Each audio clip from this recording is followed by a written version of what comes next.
Oke, Assalamualaikum warahmatullahi wabarakatuh. Selamat malam, selamat siang, dan selamat pagi bagi kawan-kawan semua yang telah studi hadir ke YouTube gratis. Dan saya pembawa materinya Indra Bari Aden. Nah, jadi pembicaraan kali ini adalah tentang Lembaga Ketahanan Nasional, yaitu Lemhanas.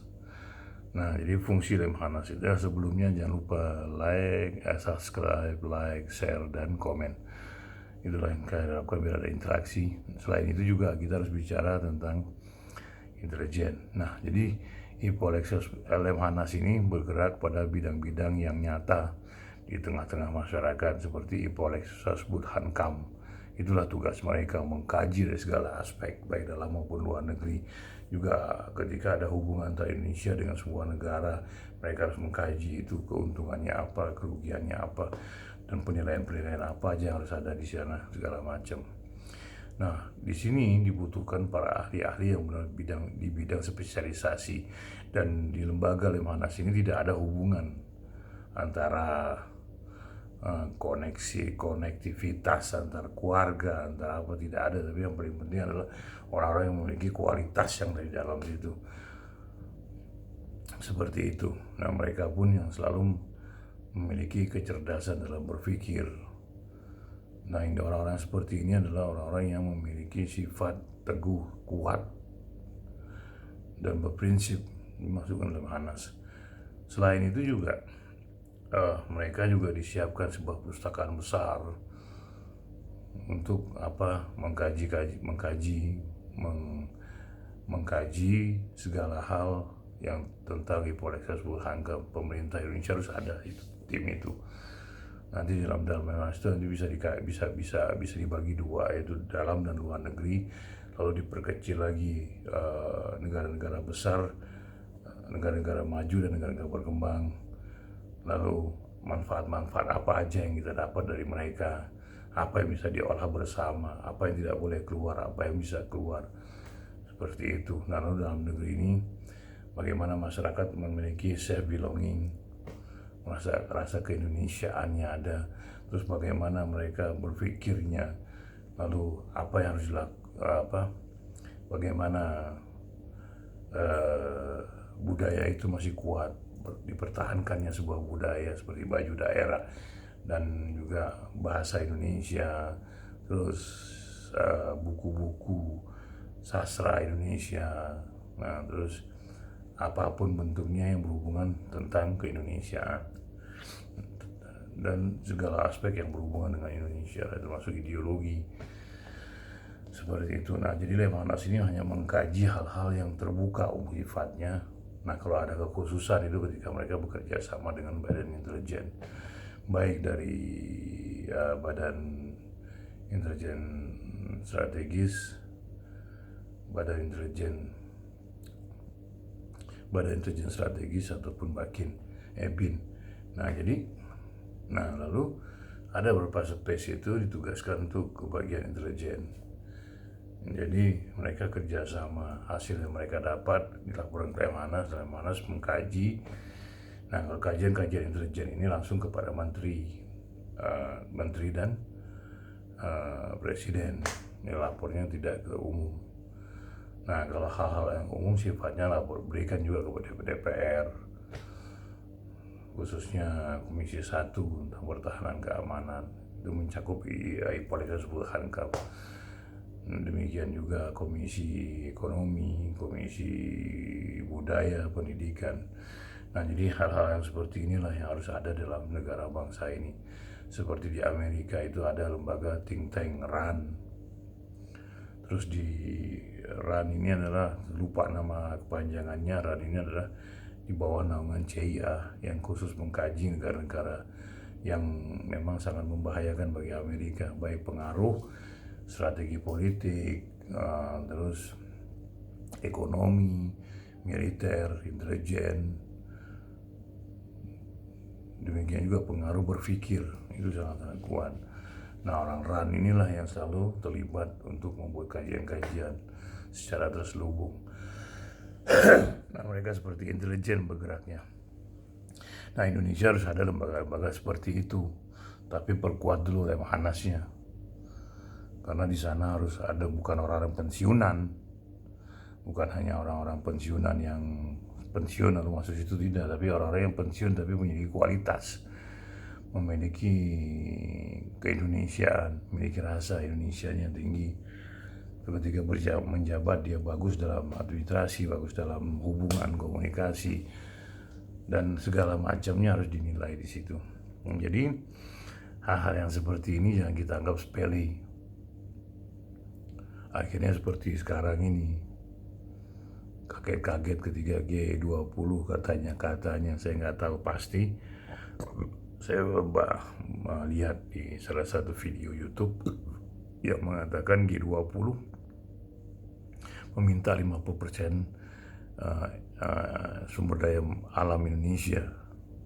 Ini kan masih dalam sebuah teks yang ditandatangani oleh semua negara G20, khususnya negara-negara Eropa dan Amerika. Pertanyaan saya, apakah mungkin orang G20 membuat sebodoh itu dalam sebuah konsep? Bisa jadi dalam kalimat-kalimat yang memang dibuat pelintiran-pelintiran kalimat seperti itu.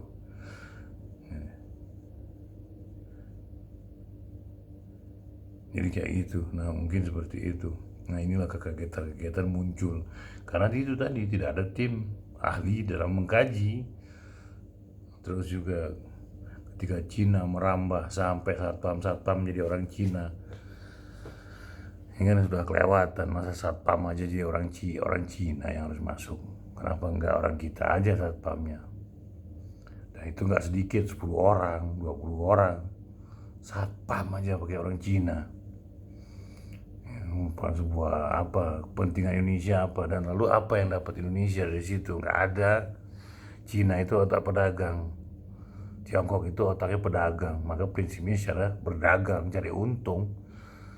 Nah, berkomunikasi dengan orang-orang Cina ya harus cari untung juga kita, dan memiliki prinsip yang jelas dalam sebuah MOU seperti itu. Nah, jadi hal-hal seperti inilah yang harus kita ketahui, dan seorang presiden harus memiliki think tank yang kuat, bukan hanya think tank pribadi tapi juga think tank dalam negara. Karena lembaga seperti Lemhanas itu dulu sangat berfungsi sekali. Dia berperanan untuk mengelilingi kekuasaan Soeharto demikian lama, dan ini sangat berhasil. Seperti itu. Karena apa? Think tanknya dari lembaga ketahanan nasional Indonesia. Gitu. Walaupun ada CSIS itu pun hanya karena ada orang Amerika aja di situ kan, CSIS. Seperti itu, walaupun di dalamnya orang Indonesia, tapi CSIS itu dibentuk oleh orang-orang Amerika. Seperti itu. Jadi bukan dasar pemikirannya orang kita yang membentuk sebuah lembaga think tank CSIS itu. Demikian juga, jadi pengkajian yang di dalam Lemhanas itu harus dibuat sedemikian rupa, karena ini menyangkut ketahanan bersama dalam sebuah negara. Jadi hal-hal yang seperti ini harus ada dimiliki dalam negara. Seperti Pentagon di Langley itu ada bermacam-macam pemikir, bahkan mengkaji khusus tentang sebuah kekuatan negara. Seperti itu. Bahkan sebuah agama aja mereka jadikan sebuah bahan untuk pertimbangan menyerang sebuah negara lain. Bagaimana ketika ada nyerang, apa untungnya, apa hasilnya, bagaimana serangan baliknya, sudah diperhitungkan semua. Nah, Indonesia harus seperti itu.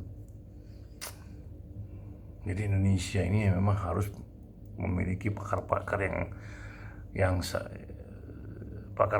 benar-benar pakar gitu loh. Bukan karena dia kenal si A, si B, si C dimasukin.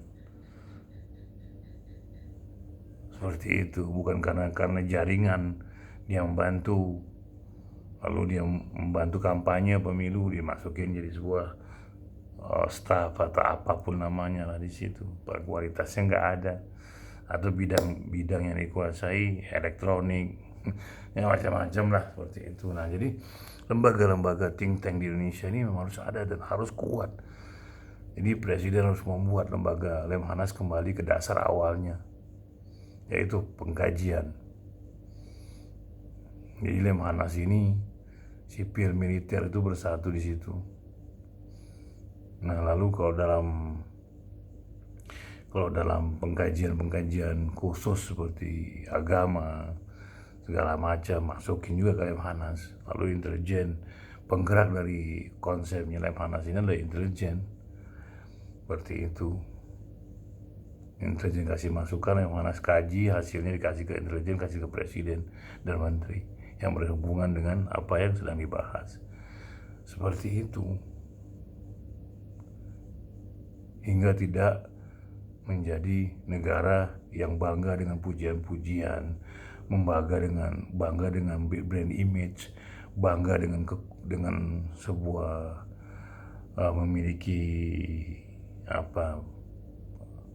memiliki pengaruh. Padahal kita ditempatkan di situ karena mereka ada keperluan dengan kita. Itu kalau kita mau jujur seperti itu. Orang Barat selalu seperti itu. Karena ada keperluan mereka, maka mereka mau kita dijadikan satu ketua lembaga besar di muka bumi ini, G20.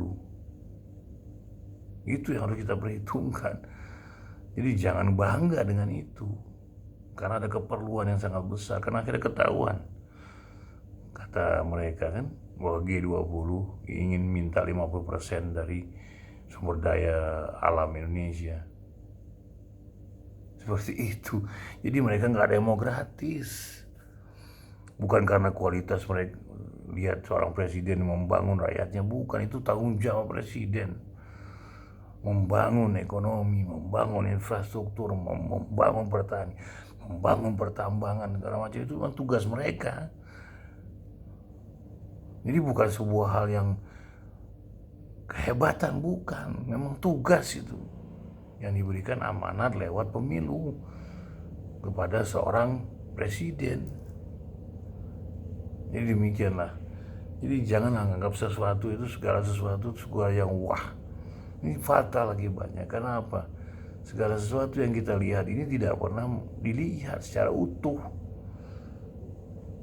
Dipuji Amerika kita bangga, dipuji Eropa kita bangga. Setiap pujian dari mereka itu pasti ada maksud. Apa? Penguasaan sumber daya alam kita. Coba negara kita seperti negara-negara yang nggak punya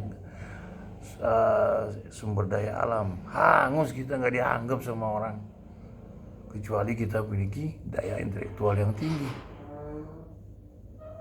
seperti Jepang, lalu Jerman, Prancis, Inggris, seperti itu. Jadi reaksi-reaksi seperti inilah jangan. Jadi reaksi yang temporer itu langsung diperlihatkan, bangga, senang, jangan. Karena itu bukan sebuah kebanggaan, tapi itu merupakan sebuah tugas yang diamankan oleh masyarakat kepada seseorang yang dipilih sebagai presiden. Seperti itu. Jadi bukan karena kegagahan dalam membangun akhirnya dilihat sama orang hasil, bukan itu.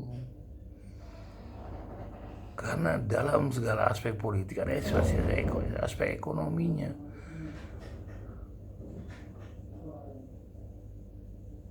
Segala aspek ekonomi pasti ada aspek politiknya. Karena saya bilang sejarah itu tidak pernah berubah dalam sistem perjalanannya. Yang berubah itu apa? Orang yang melakukannya. Caranya bisa lebih kasar, bisa lebih halus. Seperti itu. Makanya think tank ini sangat diperlukan. Seperti itu. Jadi presidennya harus mengkaji ya. Ini ketika diangkat menjadi G20, ketua G20. Nah, apa nih? Kita harus melihat secara luas. Bukan membanggakan diri bahwa kita di atas negara-negara maju itu. nggak penting. Karena yang penting itu apa yang kita hasilkan dari G20 ini bagi keuntungan bagi Indonesia. Seperti apa Indonesia bisa masuk produksi kapalnya, pesawatnya, mobilnya, motornya bisa diekspor. Lalu kita bisa ekspor juga HP, bisa ekspor juga laptop, bisa ekspor juga komputer, bisa ekspor juga apa namanya seperti eh, apa namanya seperti ya seperti alat yang merekam apa segala macam. Jadi segala sesuatu itu harus ada hasil seperti itu. Jadi jangan bangga, tapi apa yang kita hasilkan setelah kita menduduki posisi yang sangat tinggi di negara di muka bumi ini. Bukan bangga dengan kedudukan itu, tapi kita harus menghasilkan sesuatu dari negara ini untuk diekspor ke luar negeri biar datang cuan. Ini harus kita pahami. Tujuan mereka itu hanya satu, SDA, apa, nikel, emas.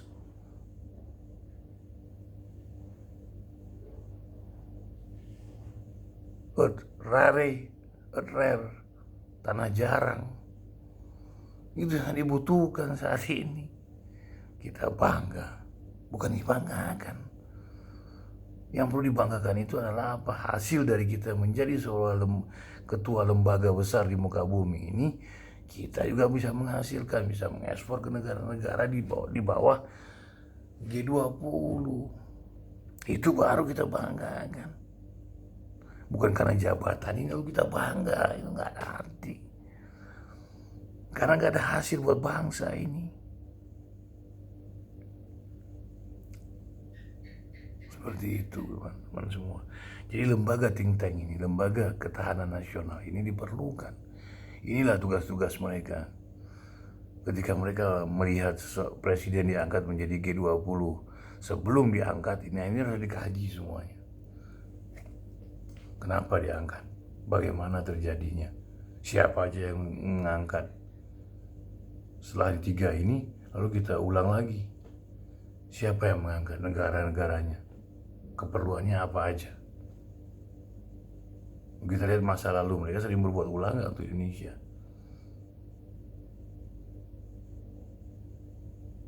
Seperti itu. Lalu kenapa kita diangkat? Apa yang kita punya di negara ini? Oh, ini sumber daya alam. Lalu dikaji lagi, ini bagaimana kita menghasilkan, biar mereka juga mau nerima hasil industri kita. Bukan bangga sebagai ketua, bukan sebuah kebanggaan, tapi bagaimana bangganya ketika hasil dari industri dalam negeri itu bisa diekspor ke negara-negara yang di bawah G20, itu baru kebanggaan. Inilah yang selalu dibuat oleh bangsa-bangsa asing kita, sampai kita lupa bahwa kita punya tanah. Seperti itu. Lalu ketika kerjasama sama Tiongkok, apa hasilnya buat kita? Apa aja yang diambil Tiongkok? Berapa tahun mereka menguasa? Apa yang mereka punya di Tiongkok? Teknologi, minta teknologi. Bila tidak, lepas mereka dari penanaman apa namanya, membangun pabrik di Indonesia. Suruh keluar aja mereka. Kalau mereka nggak mau ngasih industri apa teknologinya, sudah bikin sendiri. Ini bukti terjadi, banyak yang berhasil. Seperti B30, minyak bumi diganti hasil oil fosil diganti menjadi hasil oil plant. Ini bukan sebuah kedahsyatan, ini bagus menurut saya. Seperti itu. Nah, Eropa aja menolak. Makanya kita bikinlah B30, B50, B100 untuk industri pesawat. Kita pun pakai hasil dari oil plant, sangat bagus. Seperti itu. Nah, inilah tugas think tank, inilah yang mengembangkan dari apa yang ada. Jadi ketika presiden ke dalam sebuah organisasi besar di muka bumi ini, ketika dia pidato, itu harus tahu fungsinya dia sebagai kepala negara bangsa. Dia bekerja untuk rakyat. Jadi yang harus dia pikirkan bagaimana hasil dari sebuah industri dalam negeri bisa masuk ke negara-negara besar ini. Jangan cuma Amerika melulu. Bagaimana kita bisa masuk ke Jerman, bagaimana kita bisa ekspor ke Jepang, bagaimana kita bisa ekspor ke Inggris, bagaimana kita bisa ekspor ke Prancis, bagaimana kita bisa ekspor ke negara Eropa seperti Ceko, terus ke Polandia, Ukraina. Itu yang harus kita pikirkan. Ya, think tank inilah yang mengolah semuanya. Itu siapa yang harus masuk ke sana, siapa yang melaksanakan. Saya rasa Departemen Luar Negeri sudah memahami, tapi bagaimana pengembangannya, bagaimana pengembangannya, apa keuntungannya, bagaimana hasilnya, berapa lama kita harus dapatkan keuntungan, itu harus dipikirkan. Jadi lembaga think tank ini bukan hanya sekedar duduk dan diam.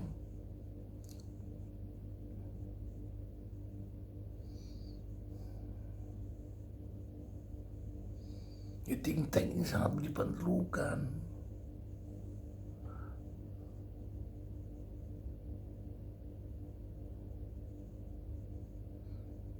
Lembaga think tank ini sangat diperlukan bangsa ini.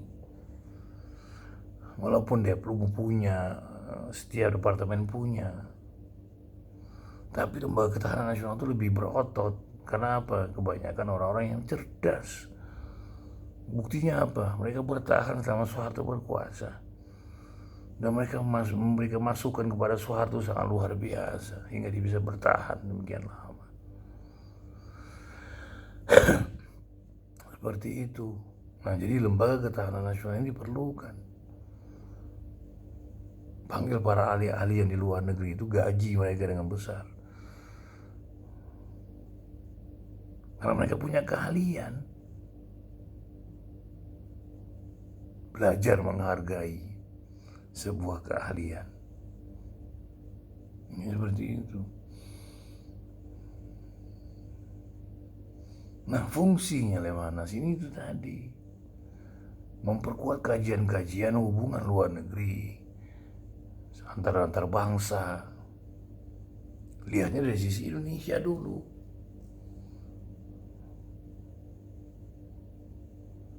Seperti itu. Jadi inilah yang harus kita bicarakan, teman-teman. Jadi janganlah kita memperlihatkan bahwa kita ini negara hebat. Seperti itu. PTDI udah berhasil dari zaman Habibie, udah berhasil. PT PAL dari zaman Habibie udah berhasil. PT Pindad ya dari zaman Habibie sudah berhasil. Karena sekarang ini cuma pengembangannya aja. Seperti itu. Jadi itulah yang terjadi, teman-teman. Karena kurangnya ahli dalam mengkaji, bangsa ini selalu dibuat main-mainan oleh mereka. Seperti Malaysia yang seenak udarnya memainkan kita dengan pesawat. Australia memasuki pesawat-pesawat militer mereka dengan serampangan. Amerika mengirim 6.000 pasukan marinir ke Darwin, membuat sebuah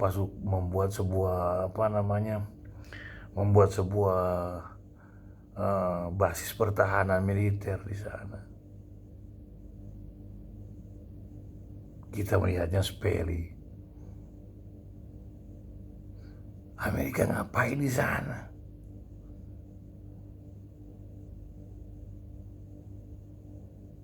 Amerika itu cuma perlu mengawasi. Biar terjadi aksi-aksi yang tidak inginkan jadi mereka nggak ngirim dari dalam negeri mereka. Mereka bisa pakai pasukan di Australia, kirim aja 1.000 ke Indonesia.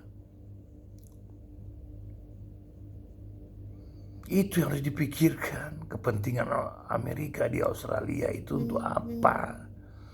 Mereka membentuk apa namanya, daerah militer khusus di Darwin, dan itu 6.000 anggota Amerika di sana.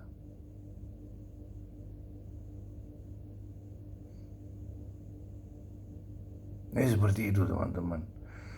Tujuan Amerika cuma satu, jaga Freeport. Jaga apa lagi? Laut Cina atau Natuna Utara.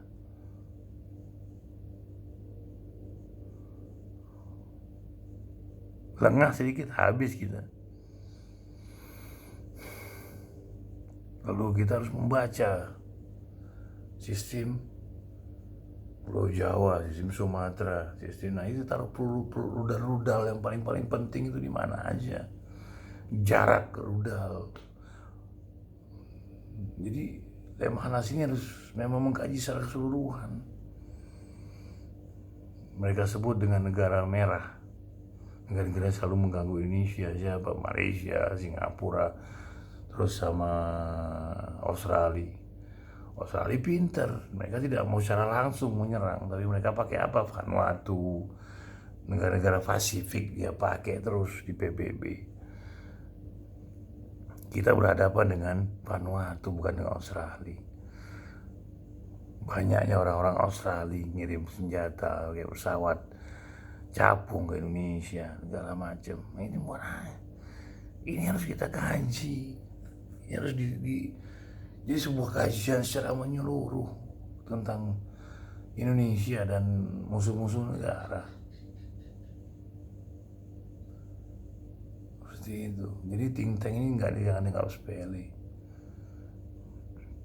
Karena seorang presiden memerlukan orang yang cerdas di sekeliling dia, bukan orang-orang yang berdasarkan membantu dia dalam kampanye kemarin. Ini seperti itu teman-teman semua. Jadi kebutuhan kita akan lembaga kajian yang benar-benar utuh melihat Indonesia ini sangat diperlukan. Karena lembaga, saya rasa Lemhanas ini salah satu bagian yang terpenting. Karena apa, saya bandingkan zaman Soeharto dan pasca reformasi, udah nggak ada apa-apanya Lemhanas itu. Pada zaman Soeharto mereka sangat eksis. Karena apa? Itu tadi, karena pemikirnya banyak dari sana. Hingga kita bisa lobby, main lobby sana, lobby sini, akhirnya mereka mengakui kita secara utuh. Melakukan pendidikan pada diplomat muda Indonesia. Lihat hasilnya, bagus sekali ya sekarang. Jadi think tank itu yang diperlukan. Lemhanas ini salah satunya. Jadi buatlah negara ini sebuah kelompok think tank yang bekerja khusus mengamati politik hankam, baik internal maupun eksternal. Jadi mereka harus benar-benar bergerak, mereka berpikir secara cerdas. Dan seorang presiden pun harus memahami ini secara jelas dan terang. Jadi bukan hanya menteri yang kebetulan membantu presiden untuk saat kampanye kemarin. Seperti itu. Nah, jadi inilah yang harus kita pahami bersama. Bagaimana cara berpikir bangsa ini supaya kembali muncul. Seperti itu. Inilah yang harus kita bangkitkan. Inilah yang harus kita kuatkan. Lembaga think tank, lembaga berpemikir yang memang bergerak untuk khusus kajian-kajian yang sangat-sangat dibutuhkan bangsa ini. Saya rasa Lemhanas itu sangat bagus. Tapi beberapa saat ini saya lihat tidak digunakan. Walau tapi yang saya pahami sih tidak digunakan secara penuh. Seperti itu. Nah, ini harus digunakan.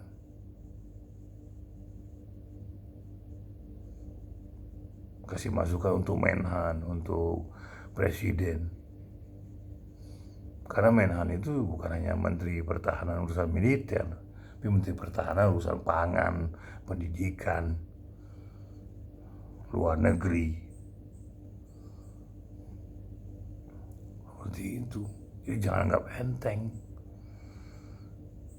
Para ahli inilah yang menggerakkan, yang melakukan sebuah tindakan aksi, yang ngasih masukan pada negara ini, yang dinamakan seorang presiden. Jadi dia bisa mengambil sebuah sikap dengan cepat dan jelas untuk sebuah kasus apapun bentuknya. Jadi inilah yang harus kita pikir bersama teman-teman. Jadi lembaga kajian yang harus dikuatkan itu yaitu salah satunya Lemhanas. Mungkin teman-teman punya ide yang lainnya seperti lembaga-lembaga lain yang seperti think tank-nya di Amerika, di RAN-nya Amerika, terus juga di berbagai tempat. Nah, think tank ini pun harus bergerak bersama kedutaan besar, melihat, meninjau, memperhatikan apa yang harus dilakukan oleh duta besar dalam sebuah negara. Juga kasih masukan kepada duta besar agar duta besar kerjanya jelas dan pasti. Jadi bukan hanya sekedar duduk dan jadi duta besar terus bergerak. Bagaimana barang ekspor kita bisa masuk ke dalam negara yang diwakili oleh duta besar tersebut. Jadi think tank ini adalah sebuah lembaga yang sangat-sangat produktif untuk perkembangan bangsa dan negara dalam bentuk IPO Lexus Hankam. Dan orang-orang yang masuk dalamnya harus merupakan orang-orang yang ahli, cerdas. Nah, di lembaga ini tidak ada kekeluargaan, tidak ada KKN, tidak ada sama sekali. Ini lepas semuanya. Tidak ada mantu si Fulan harus jadi kasat panglima, itu tidak ada. Jadi ini benar-benar cerdas, orang cerdas. Termasuk juga pemimpin dari Lemhanas tersebut, dia harus memiliki kualitas dalam dirinya. Karena lembaga ini khusus dalam kajian, bukan hanya duduk dan ketawa ke TV dalam sebuah kantor, tapi bagaimana membuat sebuah kajian yang diberikan laporan kepada Menhan dan Presiden. Masukan dalam melaksanakan jalannya roda pemerintahan, membuat kemakmuran bagi rakyat, dan pasal 33 itu berlangsung secara utuh dalam negara kesatuan Republik Indonesia. Jadi lembaga think tank ini merupakan sebuah kebutuhan yang sangat mendasar bagi bangsa ini. Dan ya saya lihat salah satunya Lemhanas merupakan salah satu poin. Lemhanas merupakan poin yang paling penting kembali diaktifkan. Seperti itu teman. Ya jadi demikianlah teman-teman semua untuk malam ini. Jadi Lemhanas merupakan lembaga yang sangat baik, dikuatkan kembali, dimasukkan para ahli-ahli yang memang memiliki kompeten dalam bidang-bidang IPO Lexus Hankam, hingga mereka bisa memberikan masukan kepada Presiden, kepada Menhan, dan juga kepada menteri-menteri industri dalam negeri. Seperti itu. Tujuannya itu tadi, biar ada biar ada simbios mutualis antar menteri, presiden dan menteri, demikian juga antara Lemhanas dan menteri-menteri, khususnya dalam menteri Menhan dan presiden. Jadi ini merupakan akhirnya pemerintah mengeluarkan sebuah keputusan, baik dalam bentuk undang-undang, dalam bentuk kepres, dalam bentuk permen, itu berdasarkan keahlian, bukan berdasarkan kepentingan oligarki dan elit. Demikianlah teman-teman semua. Saya rasa disinilah kita diperlukannya sebuah kelompok think tank atau pemikir di Indonesia, khususnya Lemhanas. Terima kasih atas kehadirannya, terima kasih atas mendengarkannya. Jangan lupa subscribe, like, dan share, juga komen agar ada interaksi antara kita. Demikianlah teman-teman semua. Terima kasih atas kehadirannya. Assalamualaikum warahmatullahi wabarakatuh. Selamat malam, selamat siang, selamat pagi. Terima kasih. Salam Latis.